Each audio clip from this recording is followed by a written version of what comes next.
사도행전 4장 12절 말씀, 다른 이로서 구원을 받을 수 없나니 천하 사람 중에 구원을 받을 만한 다른 이름을 우리에게 주신 일이 없느니라. 아멘. 없느니라. 이렇게 분명히 아주 단호하게 말씀을 하십니다. 여러분, 하나님의 사람들의 공통적인 특징 중에 하나님의 인도하심과 이끌림을 받는 사람들의 공통적인 특징 중에 하나는 들락날락한다는 겁니다. 이 땅에 살면서도 동시에 다른 세계도 들락날락할 수 있는 그런 신비한 세계의 모습을 가지고 있습니다. 구약에도 보면은 이삭이 광야에서 들판에서 고난을 당하고 있을 때 하늘에서 사닥다리가 내려와서 그래서 이제 천사들과 만나면서 말 그대로 돌짝베개를 베고 잘 수밖에 없는 그런 고통의 순간인데, 그러나 그것이 한순간에 천상으로 바뀌는 그런 신비로운 삶을 보여주고 있죠.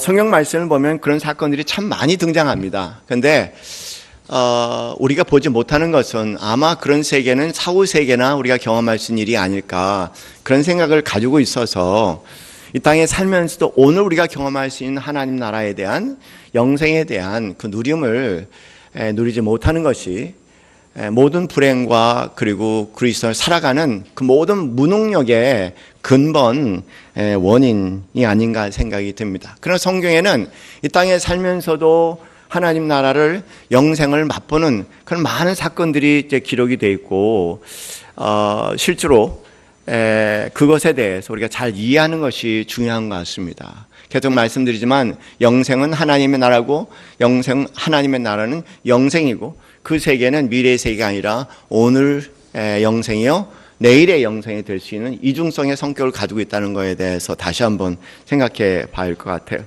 사도행전 9장 말씀을 봅니다. 올려주시면 사도행전 9장 말씀을 보시면 이 사도 바울이 경험하는 신비한 세계를 기록하고 있죠. 저희가 한번 읽어보겠습니다. 시작. 사울이 주의 제자들에게 대하여 여전히 위협하고 살기가 등등하며 대제사장에게 가서 다마색 여러 회당에 가져갈 공문을 청하니, 이는 만일 그 도를 따르는 사람들을 만나면 남녀를 막론하고 결박하여 예루살렘으로 잡아오려 함이라. 여러분, 너무나 배경을 잘 알지 않습니까? 그 도는 예수 그리스도의 도예요. 그러니까 예수 그리스도의 도는 영생에 대한 얘기입니다. 그 영생은 단지 미래에 대한 영생이 아니라 오늘을 살아갈 수 있는, 오늘 가운데 경험할 수 있는 영생도 포함이 되어 있습니다.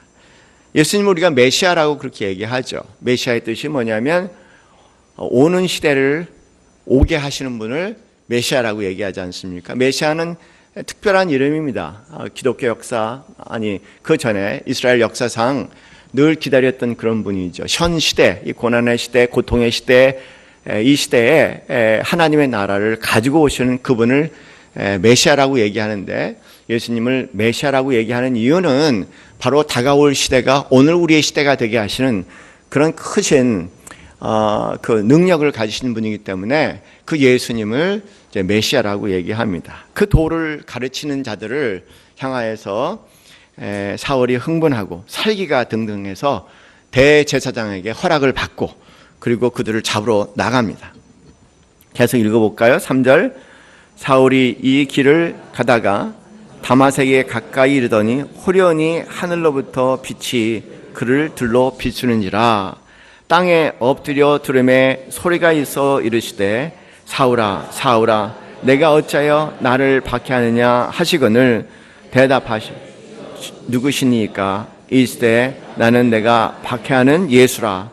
너는 일어나 시내로 들어가라. 내가 행할 것을 내게 이를 자가 있느니라 하시니, 같이 가던 사람들은 소리만 듣고 아무도 보지 못하여 말을 못하고 서 있더라. 사울이 땅에서 일어나 눈을 떴으나 아무도 보지 못하고 사람의 손에 끌려 다메섹으로 들어가서 사흘 동안 보지 못하고 먹지도 마시지도 못하더라.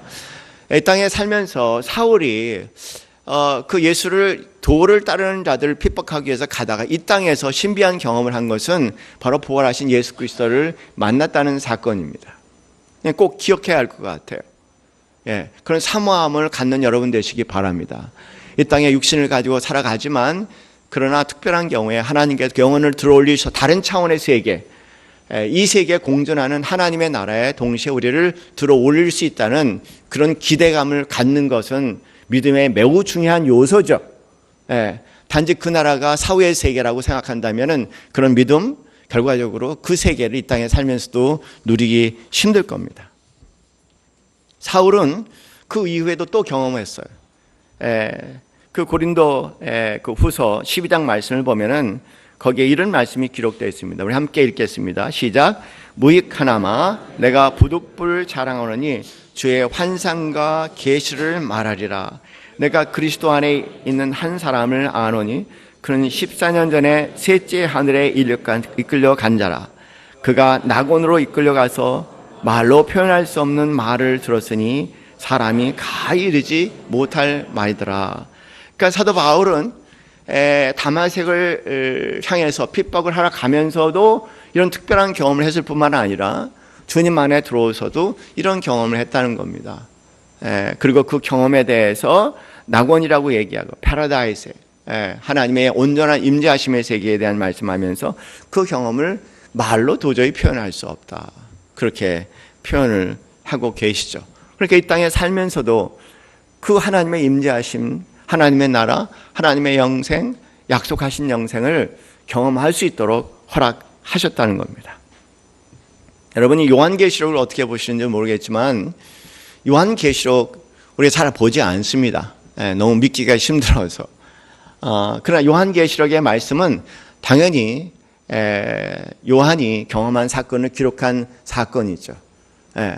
그런 이 땅에 살면서도 신비로운 세계에 이 땅에 살면서 동시에 끌려가 그 세계를 경험하는 것을 기록을 합니다. 요한계시록 1장 9절 말씀 보면은 예수님 전하다가 그가 반모섬이라는 섬에 갇히지 않습니까? 말 그대로 고도입니다. 고립된 섬에 갇히고 그곳에 그 반모섬이란 그 섬의 감옥에 갇힙니다. 공간이 반드시 그런 공간, 시간적으로나 공간적으로나 바로 그런 시간이에요. 그런데 10절 말씀에 그렇게 기록이 되어 있습니다. 주의 날에 내가 성령의 감동이 됐다고 얘기합니다. 성령께서 그에게 그 갇힌 시공간 안에 성령께서 역사하시면서 내 뒤에서 나는 나팔 소리 같은 큰 음성을 듣기 시작했다는 겁니다. 남들이 듣지 못하는 소리를 듣는 거예요. 그 주위 사람들은 당연히 못 들었겠죠. 사도 바울도 그렇게 얘기했습니다. 들어올림을 받고 주님을 부활하신 예수 그리스도를 만났는데 거기에 큰 음성이 들렸는데 주위 사람은 듣지 못하는 음성이 다른 세계를 얘기합니다. 같은 공간에 있어도 다른 세계에 두 사람이 존재할 수 있다는 거 여러분 아시잖아요. 살다가 보면은 여러분 두 사람이 얘기하면서도 내가 딴 생각 가운데 빠져 있다는 것은 내가 같은 시공간에 있으면 다른 세계에 살 수 있다는 거예요. 비슷한 경험들이 있죠.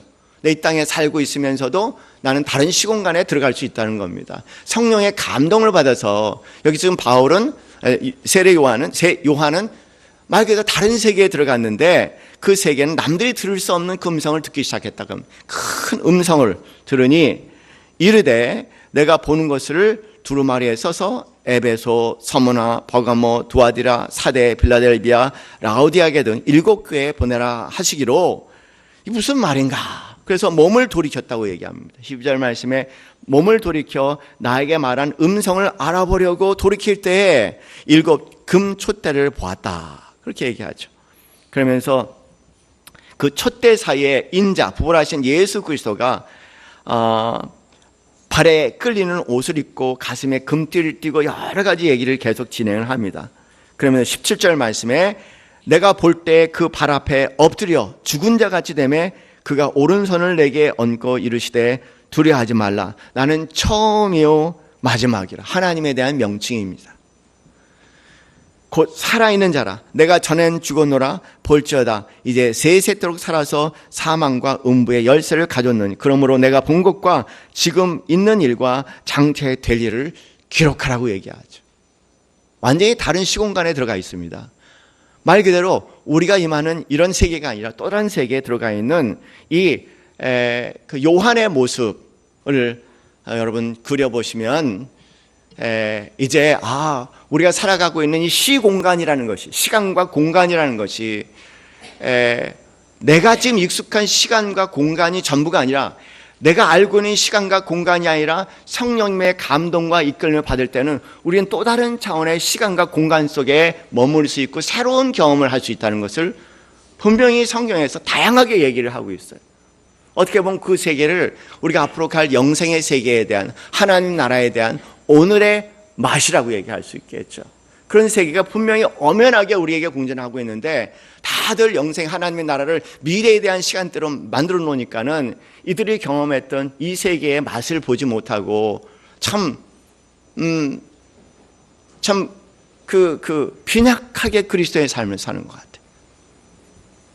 그래서 제가 어거지로 사실 9월 25일 날 여의도 순복음교회 집회를 하는데, 그 여의도 순복음교회에서 이런 어려운 그림을 보여드리려고 해요. 왜냐하면 그 세계를 이해해야 되니까. 그러나 기대하죠. 우리 남솔 예수께는 훨씬 차원이 높다. 어저께 토요일 날, 그리고 그 다음에 지난 토요일 날 2주에 걸쳐서 참 훌륭한 분이 오셨습니다. 상당히 훌륭하신 분이에요. 어제 굉장히 큰 감동을 받았고, 앞으로 많은 교제하고 함께 협력 사역을 하기로 했는데, 4차원의 세계, 4천 산업 세계에 대한, AI의 세계에 대한 많은 얘기를 하면서 또 다른 세계를 이제 열어주셨습니다. 그런데 그분이 그런 얘기하세요. 끝나고 난 다음에, 난 이 교회처럼 환영받기는 처음이라는 거예요. 내가 이런 얘기를 하면은 다른 교회에서는 저분이 왜 저런 얘기를 하나 이해 없어 하는데, 여기는 굉장히 흥미있게 자세도 흐트리지 않고 열심히 다 그렇게 보신다고. 그러면서 목사님이 그동안 설교하신 이 양자 세계에 대한 그런 덕을 제가 보는 것 같습니다. 그렇게 얘기를 하시더라고요. 우리 교회 수준이 장난이 아닌 것 같아요. 그런 거 보면 환영까지 받을 수 있으니까 한번 우리 한번 모험을 해보죠. 어떤 세계가 있는가 한번 볼게요. 보시면은 여러분 맨 위에 있는 그림이 바로 이제 우리 직선으로 되어 있는 거지 않습니까? 우리가 1차원이라고 얘기를 한다는 거 우리 학교 때 다 배웠던 얘기입니다. 무슨 의미인지도 모르면서 배웠어요. 아래 그림은 뭐냐면 그 1차원의 그림이 위로 올라가면서 쭉 위로 확장된 거예요. 그러면서 이런 면의 세계가 만들어지는 거죠. 사람들은 흔히 두 개의 직선을 얘기를 하지만, 하나의 직선이 위로 끌려가면서 하나의 면이 형성됐어요. 이걸 우리가 뭐라고 얘기한다고요? 뭐라고 얘기한다고요? 네, 2차원의 세계라고 얘기하죠. 그 다음 그림 한번 보죠. 그 다음 보면 조금 다르게 구성을 했어요. 뭐냐면 2차원의 면의 세계를 아래면으로 깔아놨습니다. X, Y, 우리 학교 때 다 배운 거야. 그런데 또 하나의 이 XY라고 얘기할 수 있는 이 면의 공간을 2차원의 세계를 끌어올려 버리는 거죠. 이제 똑같아요. 1차원의 세계를 끌어올릴 때 2차원의 세계에 들면 2차원의 공간을 끌어올리면 어떤 형태가 될까? 다음 그림을 볼게요. 바로 이런 그림이 되는 거죠. 이런 그림은 뭐라고 얘기하나요? 3차원이라고 얘기하죠. 점점 이제 자신감이 생기시는 것 같아요. 다 맞는 얘기예요.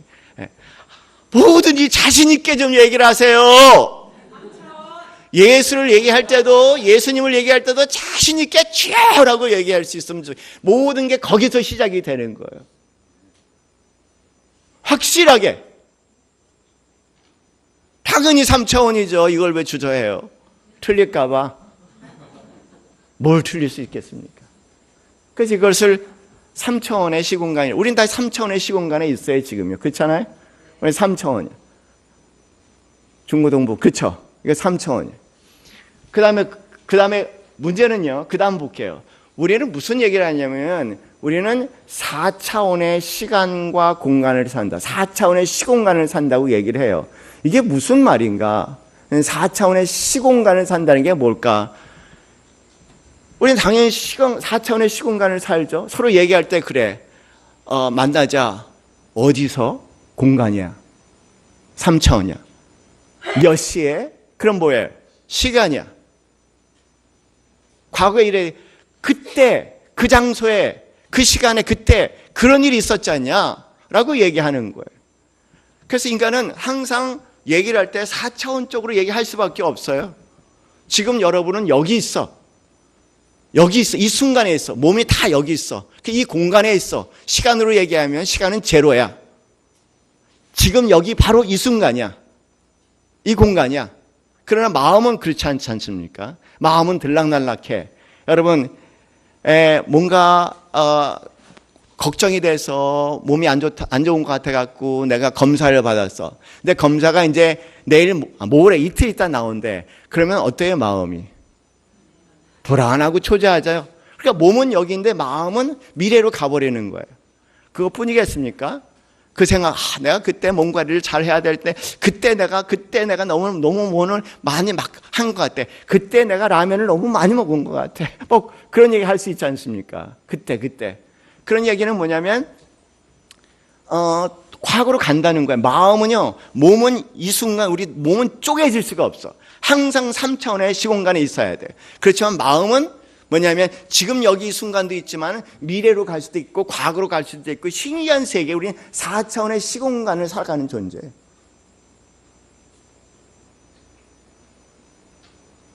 하나도 이상한 거 아니죠, 그죠?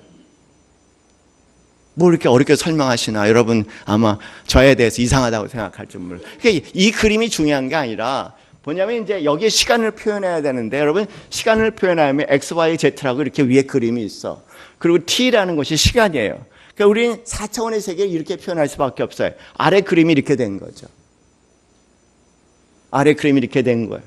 이게 4차원의 시공간을 우리 산다는 겁니다.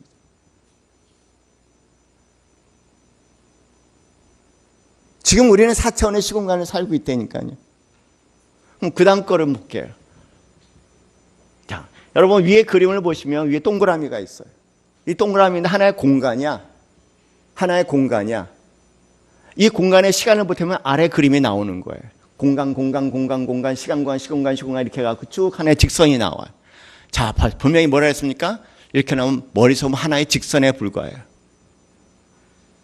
이게 4차원의 시공간을 지금 알고 보니까 4차원의 시간도 하나의 직선이 되더라는 거예요. 우리가 맨 처음에 봤던 하나의 직선이 되더라는 겁니다. 그럼 이렇게 그림이 나올 수가 있어요. 그 다음 그림 볼게요. 이 그림은 뭐냐면 두 개의 그림이 겹쳐 있는데, 하나는 그린색으로 되어 있는 것도 4차원의 시간거냐, 그 다음에 블루색으로 되어 있는 것도 4차원의 시공간이에요. 그럼 4차원의 시공간이 있고 이상하게 또 4차원의 시공간이 동시에 존재할 수 있다는 얘기입니다. 과학적으로는 아무런 문제가 안 돼요. 4차원의 시간관이 있고 4차원의 시공간이 동시에 공존할 수 있는데, 이렇게 4차원의 시간관과 또 4차원의 시공간이 있을 때 그런 것을 뭐라고 얘기하냐면 5차원이라고 얘기를 하죠. 이런 걸 5차원이라고 얘기하는 거예요. 두 개의 4차원의 시공간이 존재하는 것을 5차원의 세계라고 얘기를 합니다. 어떻게 보면은 여러분이 직선으로 생각하든 이런 공간 형태로 생각하든 여러분이 그럴 수 있어요. 보면은 과거에 들락날락하고 미래로 들락날락하는 거, 그거 다 어떻게 보면 차원을 달리한 세계에 들락날락한다고도 생각할 수 있는 거 아니겠습니까? 여기 하나가 더 덮쳐버리면은 그 몇 차원이라고 얘기해야 될까? 6차원. 맞습니다. 6차원. 예. 콧방 굽히지 마세요. 그렇게 대답하신 분이 대단한 분이에요. 자신 있게 얘기해야 돼. 틀려도 자신 있게 얘기해야지. 그래야지 가능성이 있어요. 맞는 것도 어리버리하게 얘기하고 틀린 것도 어리버리하게 얘기하면 인생 전체가 어리버리버려요. 아무런 배운 점이 없어요. 확실하게 틀려도 확실하게 틀려야지 깨달음이 있고 회심이 있고 배움이 있지 않습니까? 그렇게 하셔야 돼요. 실패도 제대로 해봐야지 성공할 수가 있다는 거예요. 보시면 이게 6차원이 되는 거예요.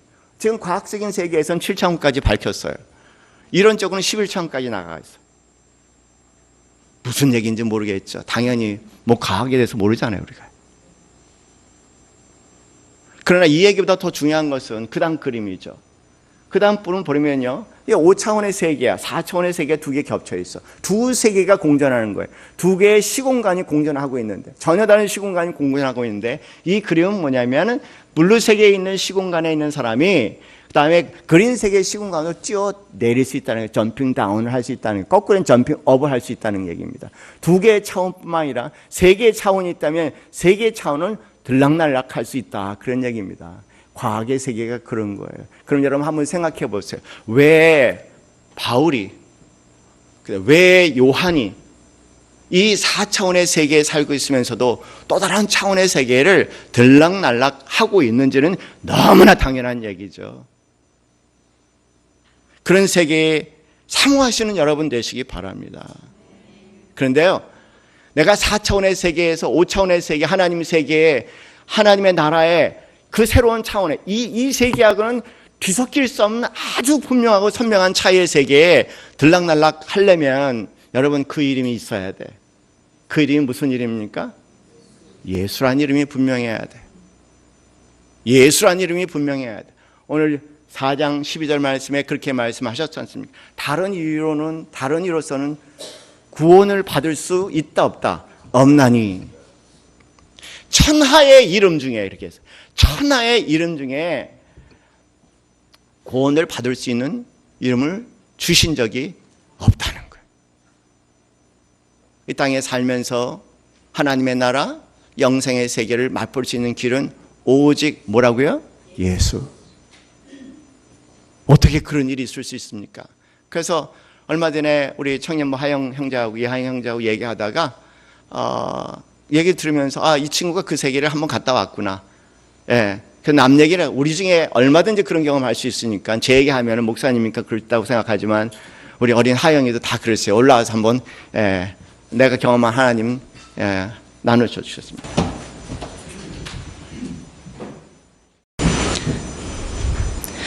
안녕하세요. 하나님의 영광 이하영입니다.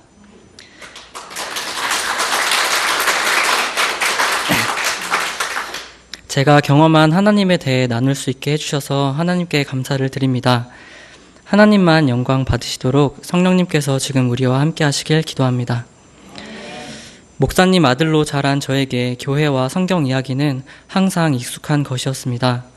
제가 누리는 모든 행복과 혜택을 당연한 것으로 여겼고 별 다른 문제도 없다고 생각해 저도 모르게 하나님을 잊고 살게 되었던 것 같습니다. 하지만 대학 입시를 앞두고 인생의 위기가 찾아왔습니다. 원하는 대학을 가기 위한 성적이 많이 부족했는데 필요한 점수만큼 공부가 잘 되지 않았습니다.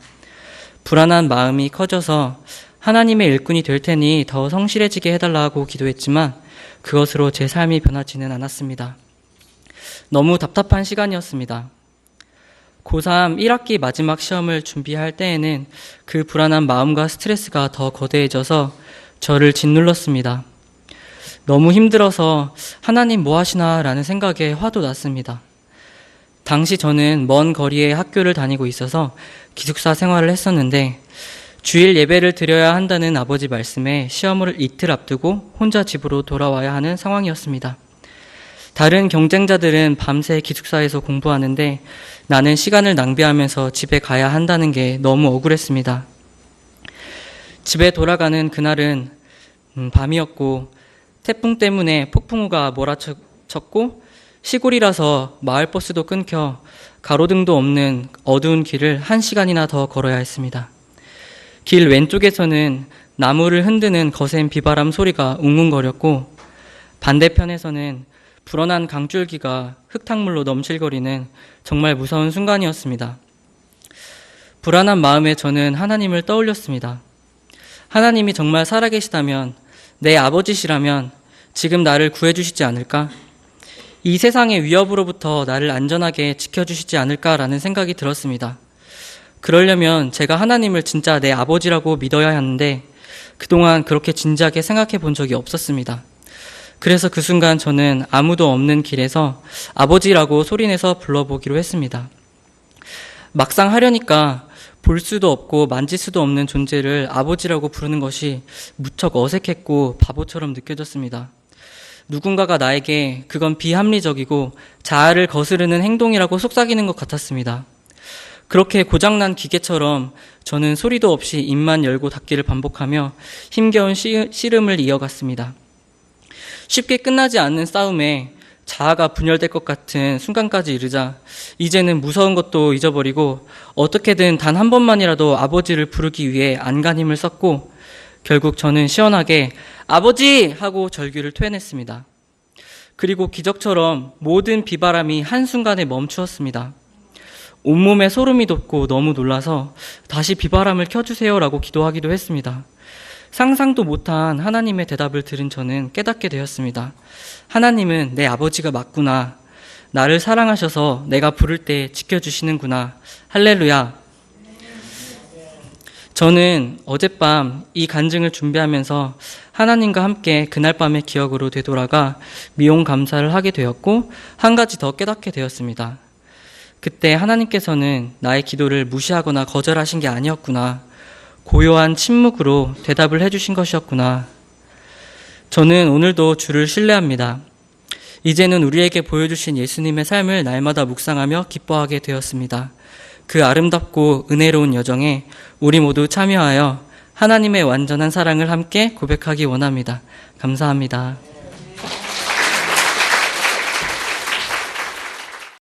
원래 고난이 없으면 예수님을 믿기가 힘들어.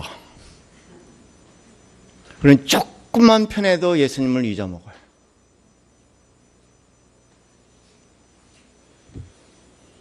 어느 분하고 그런 얘기를 나눈 적이 있습니다. 잘 되는 것이 잘 되는 거고 안 되는 것이 안 되는 것입니까? 난 잘 모르겠습니다. 그랬더니 그 목사님이 저한테 개척 10년 하더니 도사가 되셨네요. 그렇게 얘기하더라고요. 정말 그래요. 내 뜻대로 내가 원하는 대로 됐다면 오늘 내가 있을 수 없는 것 같아요. 개척의 10년 과정에 내 뜻대로 내 생각대로 된 것이 하나도 없습니다. 말할 수 없는 절망감 가운데 있을 때 바라보는 주님밖에 없고, 하영이처럼 너무 두렵고 너무 무섭고 모든 것을 포기하고 싶은 그 순간 여러분 그런 적 있잖아요. 화장실 들어가야 되는데 그런데 누가 열쇠 다발을 줬어. 10대 개의 다발 중에 지금 쌀 것 같은데 가르쳐주냐고 다발을 주면은 여러분 하나 해보다가 마지막 남은 거, 하영이한테는 아버지야, 하나님 아버지. 나한테는 그 예수야. 마지막 남은 거 다 써봤어. 안 열려. 그 무엇도 구원이 될 수 없었어. 그런데 그를 여니 예수로 키를 잡으니 화장실이 확 열리더라. 그 지경이 아니면 누가 감히 보이지 아니하는 하나님, 그 하나님을 향해서 아버지 하고 외칠 수 있겠습니까?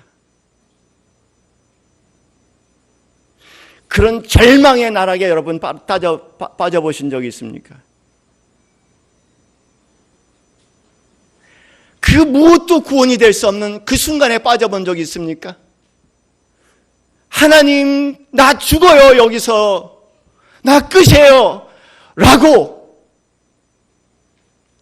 절망의 끝자락에서 낭떠러지를 바라보며 마지막 순간 아버지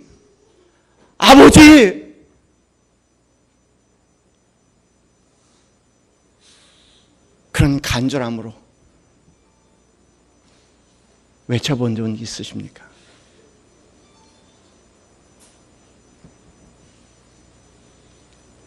그 간절함, 그런 간절한 외침, 그것만이 하늘문이 열리는 거예요. 제발 점잖은 기독교인들 되지만, 온 세상에 점잖을 수는 있지만, 그러나 예수라는 그 이름 앞에서는 여러분 마음껏 여러분의 혼신을 다해서 온몸을 다해서 외칠 수 있는 그 이름 되길 바랍니다. 예수 앞에 무슨 체면이 필요합니까? 도대체 무슨 체면이 필요합니까? 돌아보세요. 무엇이 여러분의 삶의 구원이 된 적이 있습니까? 진실로 무엇이 나의 구원이 됐습니까? 부모가 나의 구원이 될 수 있습니까? 자녀가 나의 구원이 될 수 있습니까? 배우자가 진실로 나의 구원이 된 적이 있습니까? 내 삶에 다가오는 수많은 실망과 아픔이란 것은 한마디로 우리에게 구원은 오직 예수 한 분뿐이라고 가르쳐주는 것 외에는 아무것도 없지 않습니까? 그런데 아직도 그 키를 붙잡고 있는 거예요. 아직도 그 열쇠 다발을 붙잡고 있는 겁니다. 그것이 열려줄 거라고. 차라리 보이는 게 나을지도 모르겠어요. 그러나 거기엔 구원이 없습니다.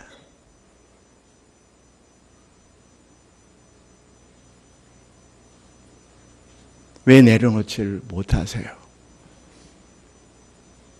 그것이 또 하나의 자기 기만이라는 것을 이제는 충분히 경험했지 않습니까?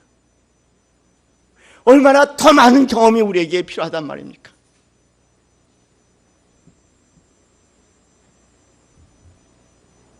예수,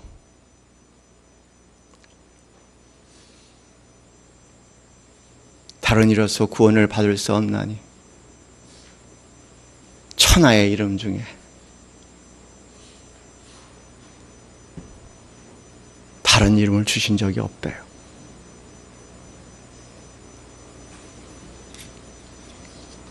하영이 같이 얘기하다가 그런 얘기를 들었어요. 이런저런 얘기하는 걸 가만히 들어보니까는 생각이 많고 고민이 많은 이유는 과연 하나님이 믿을 수 있는 분인가? 모호성이 있다는 것을 알았죠. 그래서 그런 얘기를 했어요. 너 하나님 정말 신뢰할 수 있는 사건이 있었냐 내 삶에? 그랬더니 여러분이 들은 그 얘기를 저한테 나눠주더라고요. 우리에게 그런 경험은 이미 많습니다. 돌아보세요. 문제는 망각의 귀신이 문제. 하인이가 경험한 그 세계는 난 실제로 물리적인 세계에 일어난지 그렇지만 하나님께서 그 영혼을 들어올려서 딴 세계에 집어넣어서 말 그대로 폭풍우가 잠자게 하고 너무나 두려워서 다시 비바람을 내려달라고 얘기할 정도의 공포감에 질식하게 했는지 바울 사도가 3층 천에 올라가서 내가 꿈속에 갔는지 현실이었는지 구별할 수 없다고 얘기하는 그 세계, 우리는 똑같은 공간 가운데 있어도 늘 다른 차원의 세계에 머물 수 있다는 겁니다. 하나님의 나라는 바로 그런 나라죠. 정말 잘 되는 게 잘 되는 건지 잘못되는 것이 잘못되는 것인지 나는 알 수가 없어요. 저는 여러분 제 근처만 와도 교만한 냄새가 날 거예요. 노 씨는 되게 교만하다는 것이 문중에 소문이 난 겁니다. 내가 예수를 몰랐다면, 그리고 세상 것에 자랑할 만한 것이 있었다면 난 영원히 저주받은 인생일 것 같아요.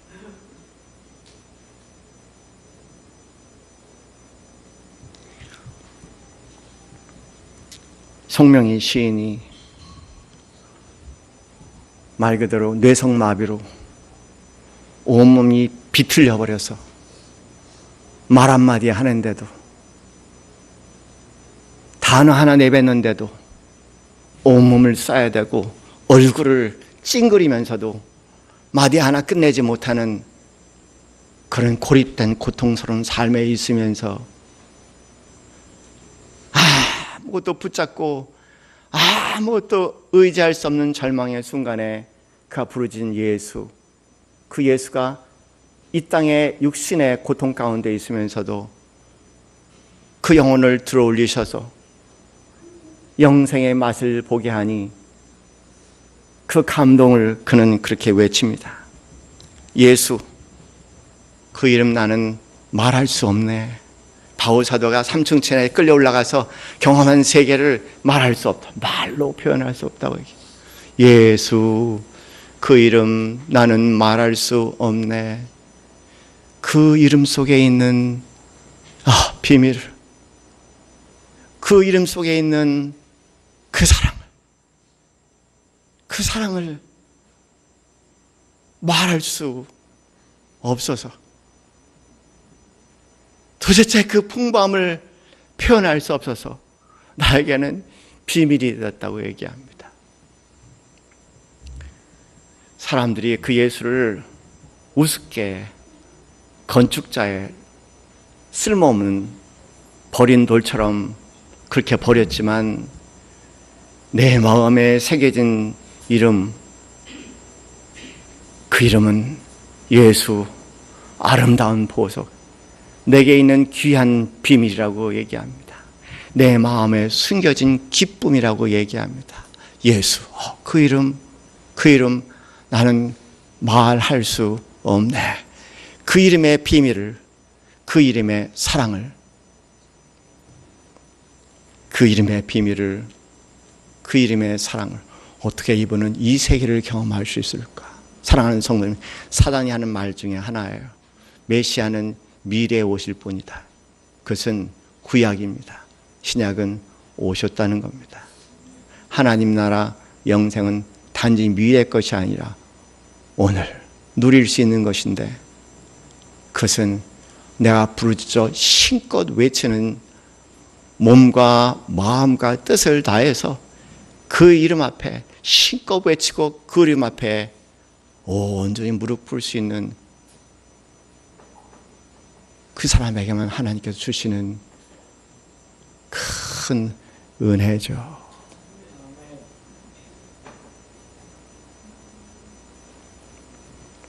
이 시간 우리가 성찬합니다. 성찬은 그 메시아, 그 구세주 예수, 하나님 나라, 온 나라를 오늘 우리의 현실이 되게 하신 그 예수, 그 예수를 먹고 마시는 그런 시간입니다.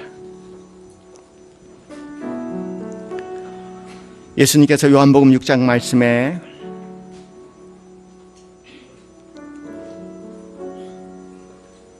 이렇게 말씀하십니다. 예수께서 이르시되 나는 생명의 떡이니 내게 오는 자는 결코 줄이지 아니할 터요 나를 믿는 자는 영원히 목마르지 아니하리라.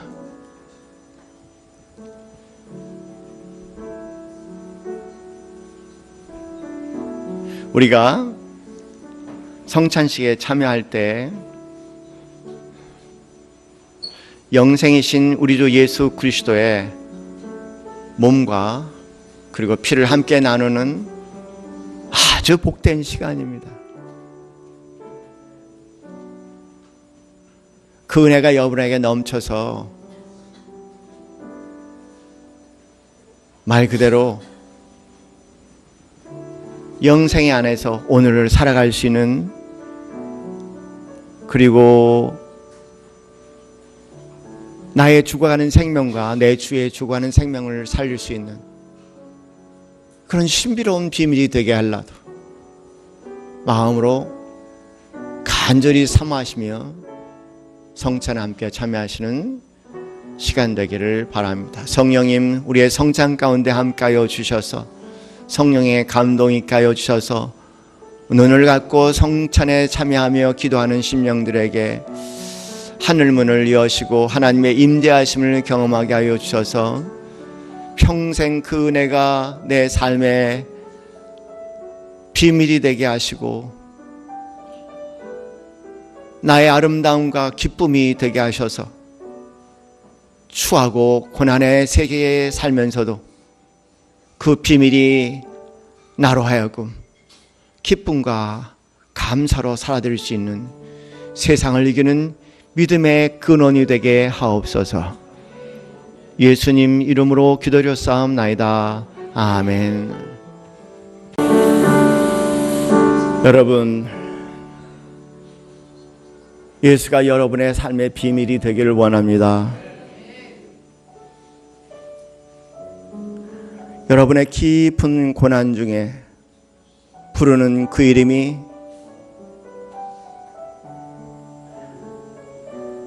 우리의 유일한 구원이 되기를 원합니다. 하나님,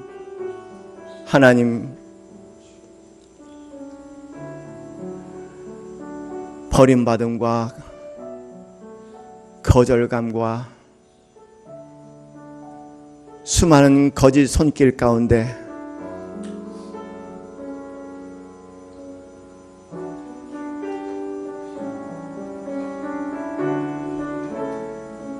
신음하는 영혼들에게 구원이 되어 주시옵소서.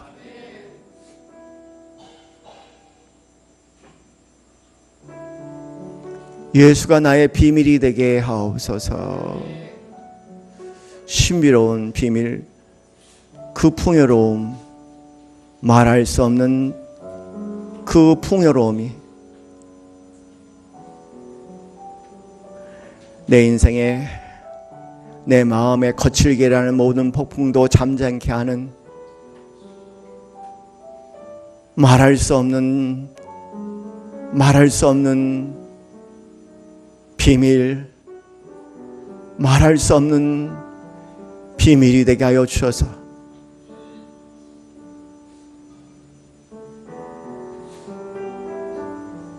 이 땅에 우리의 삶이 저물어가는 마지막 순간에도 내 영혼을 들어올리셔서 그 예수가 되게 하옵소서. 이제는 우리 주 예수 그리스도의 그 크신 은혜와 하나님 아버지의 지극하신 사랑과 성령님의 교통 교감하심이 오직 예수 부르짖는 심령 가운데 참된 구원이 되시며 살아계신 하나님의 선전하심과 우리의 영혼을 들어올리셔서 천상의 세계 가운데 오늘 땅에 발을 딛고 살아도 찬양할 수 있기 소원하는 이 자리에 있는 모든 성도들 머리 위에 지금부터 영원까지 함께 있기를 축원하옵나이다. 아멘.